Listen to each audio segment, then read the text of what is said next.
วันนี้ฉันถึงรู้ดีย้อนเวลากลับมาไม่ได้โธ่เอ้ยโชคชะตาเล่นตลกลืมตาตื่นมองฉันอีกครั้ง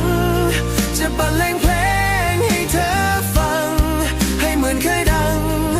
วันราบที่เราพบกันในวันนี้ฉันถึงรู้ดีย้อนเวลากลับมาไม่ได้โธ่เอ้ยโชคชะตาเล่นตลก